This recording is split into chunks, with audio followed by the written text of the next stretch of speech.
es la efectividad en la forma, en la transformación de la materia, en la construcción de la comida y la entrega hacia el cliente. Y el principio básico sobre que se desprende toda esta corriente es de dos cosas.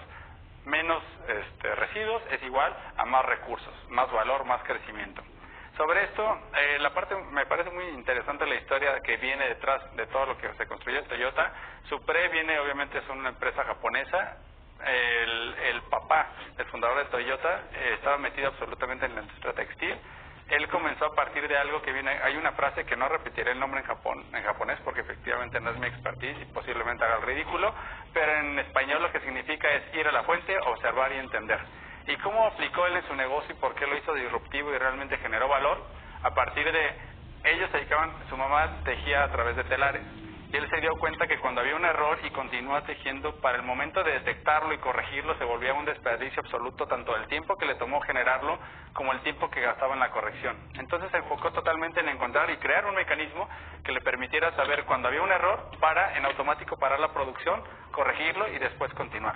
Esa transformación lo hizo, obviamente tuvo que registrar su patente y sobre eso lo hizo generar uno de los líderes en la parte de la industria textil en Japón.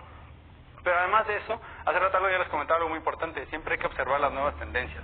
Y las nuevas tendencias no nada más enfocados a la capa en lo que estamos viendo en ese segmento de productos o servicios, sino verlo mucho más allá.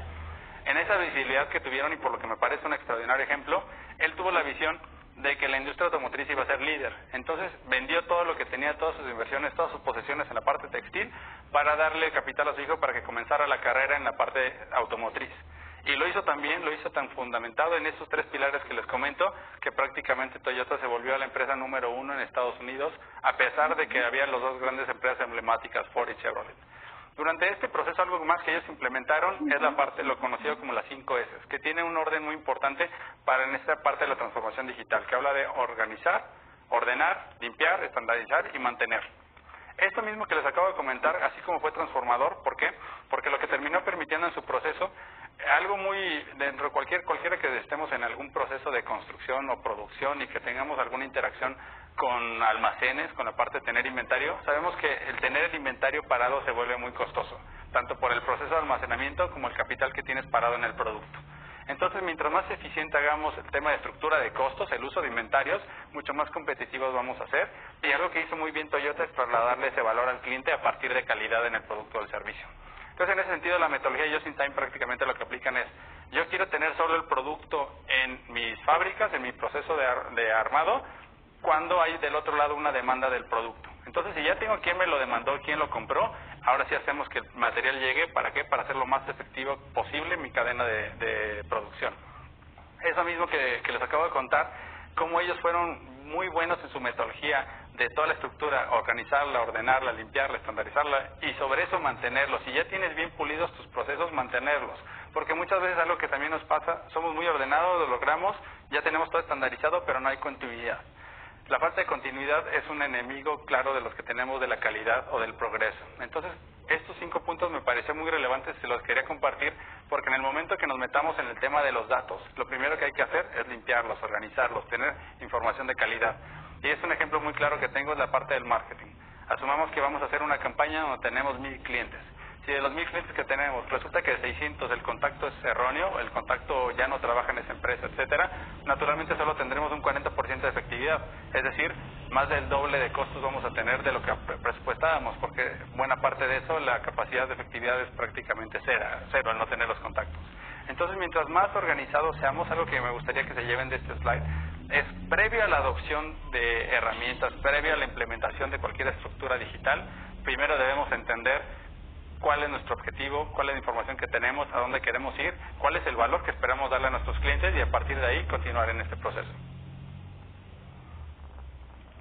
Bien, ya tenemos claros 4 pilares. Eventualmente, y claro que podrán estudiarlo y encontrar muchas más alternativas, hay más cosas que son importantes de cuidar en nuestro proceso de digitalización o transformación de nuestro negocio, pero lo que es importante siempre tener claro, todo lo que nosotros construimos o todo lo que nosotros hacemos en un negocio es para alguien, para una persona, para alguien que le queremos transformar la vida o al que queremos facilitar la vida. En ese sentido es importante el enfoque a la experiencia del cliente como motor de nuestro crecimiento. El que les estoy presentando en esta pantalla es uno de los que yo he encontrado como de los mejores flujos que hay de cómo tener la claridad de cómo interactuar con nuestro cliente. ¿Por qué me importante con mi cliente desde que me conoce, desde que sabe que existo, me evalúa en el mercado como alternativa. Si soy la mejor opción, decide comprar, y si soy la mejor opción se vuelve muy relativo, pues porque naturalmente hay quien elige por precio, hay quien elige por calidad y hay diferentes criterios de selección. Ya eligió estar conmigo. Algo que es muy importante es la recurrencia. Nosotros, cualquiera que hacemos un negocio, lo hacemos para permanecer en el mercado. Entonces, en ese sentido, se vuelve clave, se vuelve esencial que nuestro cliente también permanezca en ese mercado. Y además lo que queremos siempre es crecer. Y esa posibilidad que tenemos de la recomendación. Si ya tenemos un cliente satisfecho, un cliente feliz que él nos recomiende, es un componente importantísimo, que mantengamos en el enfoque en este proceso. Algo que me gusta y por lo que decía que este flujo me parece muy enriquecedor es porque contempla los dos puntos de contacto. En este mundo donde la parte tradicional, la parte offline, la parte del contacto uno a uno era relevante y seguimos con ese punto, pero la digitalización nos va llevando poco a poco, o ya no tan poco a poco, de forma acelerada a esta transformación. Lo importante es que tengamos bien mapeados cómo es que existen esos dos puntos de contacto con nuestros clientes y cómo podemos hacer que eso se vaya multiplicando. Si ven en este flujo se ven ciertos puntitos por fuera, esos puntitos le llamamos puntos de contacto hacia el cliente. Y esos puntos es importante que en cada uno de ellos tengamos claro cuál es el objetivo, porque si el objetivo no está bien claro no vamos a lograr llegar a ningún resultado. ¿Y el resultado a qué me refiero? Que establezcamos una meta. Si tenemos bien claro qué logramos, por ejemplo en la parte de retención, quiero retener al 80% de mis clientes, o sea, con el 80% que me compró una vez, que tenga una renovación.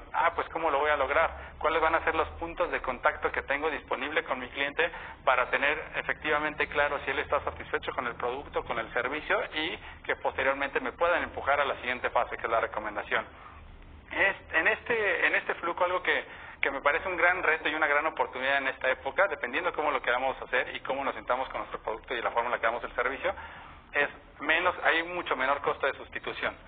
En alguna época, realmente saber sobre alternativas de cualquier producto en el mercado era difícil. ¿Por qué? Pues porque todo era de boca en boca o todo era en un contacto personal. Entonces, el primer punto dentro de nuestro funnel, que es el descubrimiento, era costoso, era difícil. Ahora ya con los medios digitales es tan sencillo como buscar en internet, ya hay comparadores incluso de todo, queremos viajar, encuentras un comparador, buscas diferentes alternativas, incluso solo filtras tu necesidad, que es lo importante. Lo importante no es la oferta desde allá, sino lo importante es cuál es tu necesidad. Y buscas sobre un comparador diferentes alternativas que tengan y te dan la mejor en el momento acorde a tu necesidad. Y algo muy importante es que una misma persona puede tener diferentes necesidades en diferentes momentos. A lo mejor si mi propósito es vacacionar, pero tengo cierta limitación de gastos, pues voy a buscar cuál es el día que mejor me conviene para mi presupuesto. O en otros momentos tengo una necesidad, por la razón que sea, de un viaje en un momento específico, el precio no será el principal móvil para que tome mi decisión. Entonces, que nosotros este tipo de funnel que le acabo de presentar a este journey a nuestro cliente, lo tengamos mapeados en diferentes situaciones de nuestro cliente, diferentes criterios de toma de decisiones, va a facilitar que ajustemos nuestros puntos de contacto a su necesidad y seamos mucho más efectivos. Entonces, en este sentido que les hablo de menor costo de sustitución, más oportunidades, si un cliente ya estaba con un producto, un servicio, con una persona, se casaba con la marca. Yo recuerdo abuelos, familiares que decían, yo nunca compraré un vehículo de tal marca porque se devaluaba mucho. Y ya tenían ese estigma y se quedaba para siempre. Entonces, a lo largo de toda su vida, siempre iban a comprar coches de una sola marca o un par de marcas porque era con los que estaban casados. Ahora eso ya no pasa. Cada vez que tenemos que tomar una decisión, nos documentamos en el momento y tomamos lo mejor para ese momento, que precisamente es en ese momento y tal vez en un mes ya tengamos otra situación o otras características. Entonces, estas oportunidades que tenemos para modificar, para mejor como consumidores de alternativas, facilitan que incluso nosotros podamos adquirir clientes que tal vez ya tenían un producto similar al nuestro, pero de otro competidor. Si nosotros creamos como ese diferenciador la calidad hacia nuestros clientes, la experiencia del cliente con nosotros, eso facilitará que crezcamos como personas. Entonces creo que este enfoque me parece de los mejores consejos que puedo dar una vez que ya convirtieron eficiente su transformación digital o la parte de la medición de procesos en lo anterior. Y lo siguiente es lo que les comento, que me gustaría que se queden mucho. Cualquier estrategia digital se basa en la iteración. Tenemos un cierto conocimiento de nuestros clientes, pero en muchos casos no tenemos los datos para realmente saber qué es lo que le mueve o tomar las mejores decisiones. En el momento que nosotros, hay algo que se vuelve muy importante, es el retorno en inversión. ¿Cuánto me costó que llegue? ¿Cuánto me cuesta retenerlo? ¿Cuánto me cuesta que me recomiende? ¿Contra cuánto voy a obtener? Desgraciadamente el mundo de los negocios es un mundo que en buena parte lo numérico tiene que ser siempre considerado, y en ese sentido, cuando nosotros midamos la parte de costo-beneficio, facilitará que hagamos nuestro modelo de negocios mucho más eficiente. Entonces, ningún modelo de negocios va a funcionar a la primera, ni siempre nos va a funcionar lo mismo. La parte de la iteración, la parte de la medición se vuelve una parte característica de la continuidad de los negocios, más en esta época que lo que hemos notado que lo único que es constante es el cambio. Siempre hay cambio en los procesos, siempre hay cambios en las formas, en las metodologías, en las intenciones, en los precios, en las estrategias, ¿no? Ahora vemos con mucho más fuerza que nunca en el mercado la estrategia del modelo freemium. Hay muchos productos, hay muchas de esas empresas que son líderes en el crecimiento exponencial, como lo son Spotify, donde el 50% de sus usuarios no son pagados y siempre encuentran una forma de generar valor y generar ingreso a partir de ese valor al cliente. Y ahora ya hablamos del enfoque al cliente, ya hablamos de ciertas metodologías. Ahora hay que hablar en los consejos para el proceso interno. ¿Cómo vamos a transformar nuestro negocio? ¿Cuál debe ser nuestra óptica, nuestro enfoque hacia nosotros mismos, hacia dentro de la empresa? Primero, algo que enlisté del lado izquierdo, algunos de los errores que considero más comunes, de los errores que a lo largo, como les comentaba, de mis poco más de 15 años de carrera laboral he visto en empresas de distintos tamaños. Créanme que estos errores los he visto en empresas enormes, empresas con presupuestos de billones de dólares, y lo primerito es la implementación porque está de moda. Es decir, ves que es tendencia, lees blogs de mejores prácticas, ves muchas noticias y dices, ok, lo quiero, pero no tenemos claro para qué lo queremos en nuestro negocio, por qué ese producto va a embonar. Entonces, si no tenemos claro para dónde vamos, pues como dicen Alicia en las País de las Maravillas, cualquier camino es correcto. Entonces, lo importante aquí es que tengamos para dónde queremos ir, qué es lo que queremos transformar. La transformación digital no es de un día a otro, es un proceso iterativo y conjunta muchas áreas. Entonces, lo importante es que digamos cuál es el primer proceso donde nos sentimos débiles que quisiéramos transformar, o cuál es el primer proceso que decimos, si no lo transformo no voy a continuar en mi negocio. Lo siguiente que es importante es, y en ese sentido que les menciono, ningún propósito es suficientemente valioso si no tenemos métricas. Siempre contemplen cuál es la métrica de éxito de mi proceso. Y el ejemplo que les decía es de los más valiosos.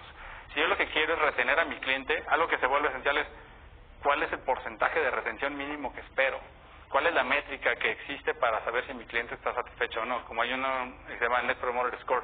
¿Cuál es el porcentaje de clientes que me promocionarían con sus conocidos en el caso que mi producto sea de calidad? Entonces, si tenemos claras cuáles son las variables sobre las cuales nos vamos a medir y cuál es nuestro objetivo, es mucho más fácil que logremos alcanzar la meta o llegar al resultado. Siguiente, implementando las mejores herramientas, seguro me traerán los mejores resultados. Eso es absolutamente una falacia. Y un claro ejemplo también es la parte de los CRMs. Si tengo el mejor CRM, no necesariamente voy a tener la mejor relación. ¿Por qué? Porque lo que les mencionaba hace rato, nuestros negocios son negocios de datos. Necesitamos conocer a nuestros clientes, saber qué le mueve, cuándo le mueve. Es como si yo quisiera vender chamarras en verano, la verdad la probabilidad de conversión que tengo es muy baja. Entonces voy a tener que hacer grandes campañas, grandes gastos con una conversión muy baja, porque simplemente no va acorde a la necesidad de mi cliente en ese momento. Entonces, entender cuáles son los datos, cuáles son las necesidades de nuestros clientes, cuál es el segmento, quién es, qué le mueve, etcétera, se vuelve relevante para que los datos apalancados por las herramientas lleguemos al resultado y no al revés. Otro, sin previa comunicación entre los involucrados, decidir lanzar una estrategia digital. La estrategia digital o el cambio digital al final es una transformación total de nuestros negocios. Entonces se vuelve muy relevante que sea una visión compartida a través de las diferentes personas de las diferentes áreas, verlo como un todo dentro de la empresa. Les mencionaba hace rato que yo considero que la digitalización de sus mayores valores es la conexión entre diferentes áreas y diferentes procesos, porque a lo mejor una sola área, una sola persona tiene muy claro cómo lleva todo el seguimiento a clientes. Pero de ahí pasarlo a calidad para decir, oye, ¿cuándo es momento para reorden, recompra, etcétera? Ya son procesos que pueden venir desconectados. Lo importante es poder conectar todos esos puntos a través de estas herramientas y en ese sentido creo que lo primero es, antes de que empecemos en un proceso de transformación, tener claro como un todo a dónde queremos llegar, cómo nos aportan valor los datos, cómo nos aporta valor el cambio y sobre eso avanzar. Y por último, no estando en esta lista, pero me parece muy relevante igual considerar, la digitalización no tiene que ser costosa.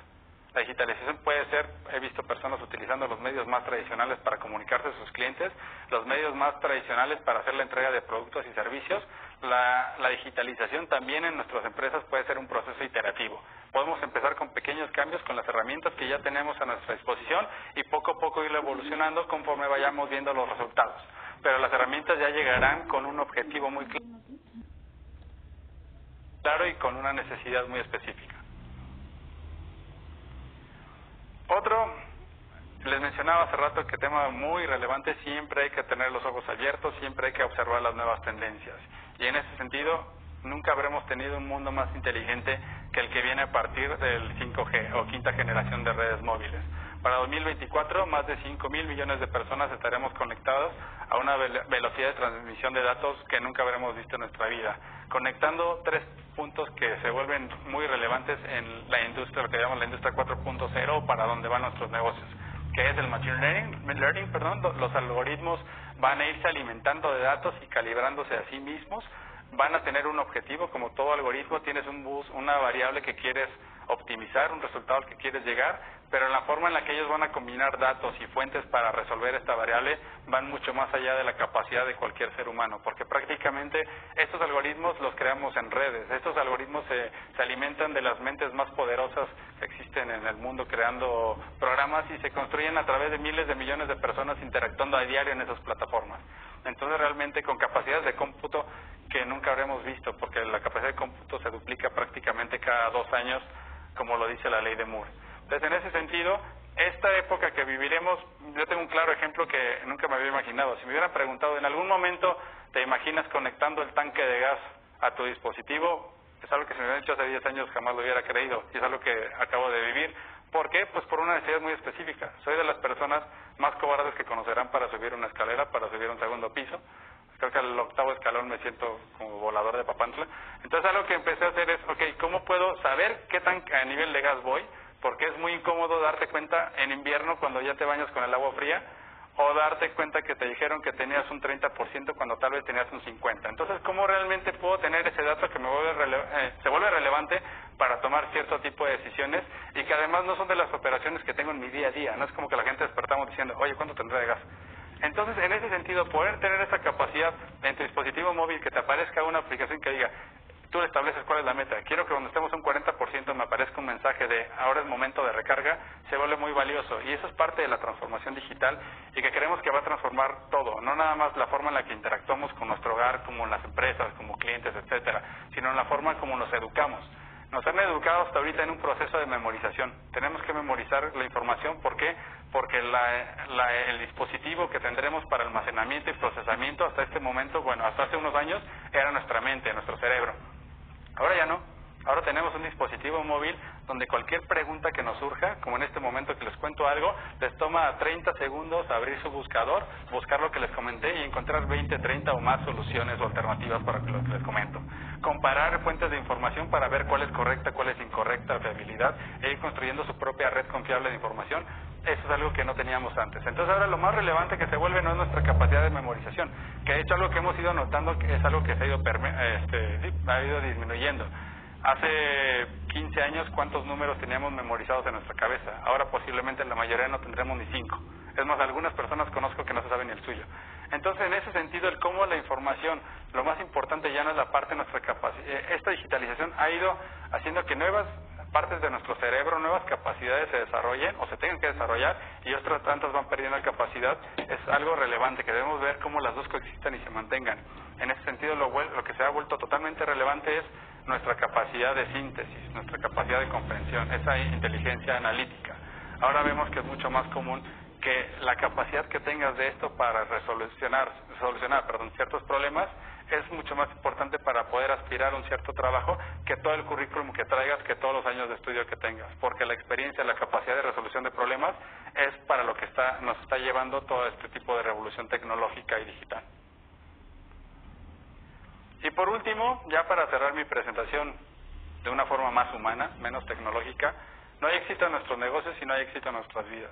Algo que se vuelve pionero es, en nuestros seres somos personas, no somos números, y es que tengamos ese equilibrio en nuestras vidas. Entonces, aquí en la imagen que les presento viene Bill Gates. Es una de las personas más influyentes en el mundo que vivimos, en la forma como lo vivimos y la forma en la que se podrá concebir. Y algo que me parece muy relevante de él es esa visión que tiene no nada más tecnológica. Esa visión tecnológica llegó a partir de la observación, pero esa misma observación se puede permear en todas las otras actividades que tengamos en nuestro día a día. Un claro ejemplo lo vi en un TED Talk, donde él está hablando en 2015 sobre el riesgo que corríamos como mundo sobre una potencial pandemia y cómo no estábamos preparados como esta. Y lo que se requería en ese momento de inversión y de esfuerzo global para poder estar listos. Naturalmente, como es algo común en los seres humanos, tenemos cierta resistencia a creer lo que no hemos vivido, nos parece increíble y por ende poco probable. Tenemos cierta adversidad a creer que las cosas negativas pueden pasar y eso nos ha llevado pues, a vivir la situación que estamos viviendo. Pero como en todo, somos seres evolutivos, somos seres que se adaptan y siempre encontraremos la forma de darle la vuelta. Y en ese sentido que yo les hablo sobre el cómo hacer que se equilibre nuestra vida, que se equilibre lo que vivimos con nuestro día a día, aquí vienen algunos puntos que me parecen muy relevantes que adoptemos en nuestro ser. Uno es, ama lo que haces, que se traduce prácticamente a la palabra pasión. Si lo que vivimos lo vivimos con pasión, eso se reflejará en nuestro mismo semblante, en nuestra misma salud. Cuando uno hace las cosas con pasión, viene una alegría inherente que alimenta a nuestro ser, que alimenta a las personas que nos rodean, nuestras relaciones, etcétera. Entonces, algo que es importante es, si siempre habrá complicaciones, porque es parte de vivir. Hay una frase que me gusta mucho que dice, lo dulce no es tan dulce sin lo amargo. Entonces, si en esta vida vamos a vivir algunas complicaciones porque es parte de su naturaleza, lo importante es que lo vivamos con pasión, porque eso facilitará que busquemos las soluciones y encontremos la forma de darle la vuelta. Otro, encuentra mercados poco aprovechados. El mundo afortunadamente no está saturado, aunque pudiera parecerlo. Siempre hay lugares donde hay necesidades y que no se han cubierto. Entonces, que encontremos dónde nosotros podemos dar valor. A lo mejor no es específicamente a nuestra comunidad, a lo mejor es un lugar a 1000 kilómetros de distancia, pero que tengamos esa capacidad de estudiar, de buscar información y saber dónde hay oportunidades. ¿Para qué? Para que nosotros encontremos dónde demos ese valor y podamos transformar la vida de otras personas. Siguiente, no inventes el hilo negro. La innovación, afortunadamente, es algo que se vive a nivel mundial minuto a minuto, en diferentes giros y de formas cruzadas. Cada vez vemos más la interdisciplina, cada vez vemos más actividades conectadas, la parte, esa es lo que hablamos del Internet de las cosas, cómo las cosas se conectan con la información y ahora la información incluso con las personas, eso va facilitando y abriendo puertas a la evolución de formas nunca antes vistas. Entonces ya lo que tenemos que hacer no es inventar el hilo negro, es comprender cuáles son los recursos que tenemos a nuestra disposición, qué es lo que hay en el mercado y cómo armar la vida como si fueran legos, pequeñas piezas que integradas van generando valor y transformación. Siguiente, aprende a partir de los fracasos. Eso es clave. No, creo que no hay persona que no fracase. Y naturalmente cuando ya logramos el éxito es cuando nos sentimos orgullosos de nuestros fracasos. Entonces es muy relevante que siempre consideremos como el fracaso como una etapa, como una parte de evolucionar, una parte de crecer, y que tengamos esa capacidad de aprender y sobre todo de ellos, de rápido levantarnos y transformarlo en una oportunidad para lo que sigue. Siguiente, rodeate de los mejores. Y cuando hablamos de los mejores no es de los más capaces técnicamente o intelectualmente. Cuando hablamos de los mejores son de las personas que tienen ese equilibrio, como lo que los mencionaba en sus seres, que se traslada en su todo, en cómo conviven, cómo tratan a los demás, cómo aportan, que compartan su visión, que compartan sus pasiones, que compartan hacia dónde quieren transformar no solo su trabajo, no solo su empresa, sino su entorno. Entonces eso se vuelve muy, muy relevante, que nos juntamos con aquellas personas que nos van a ayudar a crecer y que nos van a acompañar a través de ese proceso de transformación como seres, porque lo más importante es eso, es la transformación de nuestro ser, de nuestro ecosistema. Como les decía, somos seres sociales y eso es algo en lo que tenemos que no solo que comprender y que aceptar, sino tenemos que disfrutar. Otro, obtén las mejores lecciones de donde sea. En cualquier interacción con personas, en cualquier interacción con el mundo, podemos aprender de la interacción con las cosas, de la observación con los animales, incluso jugando, en cualquier forma. Lo más importante, lo que complementa esto es observar. Mientras más tengamos esa apertura, he visto, el motor como les dije hace rato, del ser es la empatía. Pero la empatía viene de la observación, la empatía viene de escuchar, es decir, la empatía viene de la correcta ejecución de nuestros sentidos. Nos han entrenado muchas veces a lo largo de la vida para ver y oír, porque de hecho así se llaman los sentidos, el de la vista, el del oído, pero lo más relevante no es ver y oír, lo más relevante es escuchar y observar. Entonces, en ese sentido, cuando les digo obtén lecciones de donde sea, siempre escuchen, siempre observan, siempre sinteticen y siempre ejecuten lo mejor que pueda hacer a partir de esto. Entiende tus etapas como emprendedor, y esa es una lección muy variable, muy viable. En este momento donde la mayoría de las generaciones de la mía a las que vienen, sabemos simplemente que no nos tocará la pensión, no nos tocará una jubilación. ¿Por qué? Pues porque era un modelo que estaba totalmente mal pensado, siendo honestos, con un porcentaje de ahorro de nuestros ingresos que nos dé para vivir los próximos años de nuestra vida, y además con una persona a nuestro lado, nuestra esposa, nuestro esposo, alguien jubilado, era económicamente inviable, siempre fue un error, y un error que vamos a pagar tanto esta como todas las generaciones futuras que se multipliquen. Pero si ya estamos con eso, lo que es importante es comprender que en algún momento la mayoría de nosotros vamos a terminar siendo emprendedores, porque de aquello que vayamos trabajando, de aquellos que nosotros vayamos formando, tendremos que juntar ahorros para generar un patrimonio, un nuevo negocio, una renta, un algo que nos permita en esos años futuros, donde ya no tengamos esa capacidad de síntesis, esa capacidad de ejecución al 100, pues que nos genere esa posibilidad de permanecernos. Entonces, en ese sentido, todos vamos a emprender, o al menos así es como lo percibo. Y en ese momento que viviremos en la parte de emprendimiento, lo que es importante es que tengamos cuáles son las etapas. La primera es donde tendremos que poner el 110% de nosotros, mucho más allá del tiempo que tengamos disponible, mucho más allá de la voluntad que tuviéramos, porque lo que hay que hacer es crear, hay que transformar. Pero después, conforme vaya consolidándose el negocio, lo que vayamos construyendo, hay que tener esa capacidad de delegar, de confiar en los demás, en que tendrán la capacidad de tomar las decisiones correctas, e igualmente irlo preparando. Y cuando hablo de preparando, no nada más es trasladarle el conocimiento que tenemos, porque lo que es un hecho es que con esta evolución que vivimos, con este constante cambio, la información que le digamos en 10 años ya no va a tener validez, ya va a ser obsoleta. Entonces, lo importante es que sí tengan esa capacidad de la ejecución de los medios, de observar, de aprender, de interactuar, de evolucionar, de resolver. Y sobre eso que nosotros tengamos, emprendimos, capacitamos, delegamos, y a partir de que hagamos eso, no es como que perdimos algún valor a nivel social o algún valor a nivel personal. Lo importante ahí ya viene lo que yo compartiría en el punto 8, ser generoso con tu sociedad. Va cambiando tu rol, vas cambiando la etapa de tu vida, y que puedas aportar ese conocimiento, ese aprendizaje, esa sensibilidad a la vida hacia las próximas generaciones. La parte de ser un nerd vale la pena. Lo relevante ahí en realidad es siempre hay que estudiar. El conocimiento no llega por arte de magia, ni llega por cuestión divina, llega a partir de esfuerzo, a partir de observación, a partir de búsqueda. Es importante esa parte, siempre tengan la capacidad de buscar. Las redes sociales naturalmente van a ser lo que más nos traigan el conocimiento, o el conocimiento más pulido. Lo importante es que tengamos esa capacidad de acudir a fuentes fidedignas. Yo recuerdo la época en la que teníamos que ir a bibliotecas a buscar, esa época ya no existe. Es más, he visto mismas enciclopedias de las que antes vendían a grandes volúmenes que ya tienen su versión online, porque saben que la tecnología nos movió y el conocimiento prácticamente ya está a cuestión de unos clics. Entonces, que tengamos ese interés por aprender, por ir más allá de lo obvio, de las simples imágenes, el simple reír, las simples tendencias, se vuelve relevante para que seamos esos que se salgan de la muestra y esos que traigan realmente un valor transformador a la vida. Y el último punto, ten una buena vida personal, que es prácticamente la síntesis de todos los demás y todavía más allá de ello. Si buscamos tener una vida buena personal, buscamos tener ese equilibrio entre nuestra salud, entre nuestros hobbies, entre nuestra paz mental, entre el tiempo que le dedicamos a nuestras familias, a nuestros amigos, esa capacidad de discernir quiénes son las personas que aportan a nuestra vida y cultivarlas, cuidarlas. Y de aquellas que no aportan en nuestra vida, poderles dar el consejo que lo cambie, va a facilitar que hagamos de todo esto un mundo mejor. Muchas gracias.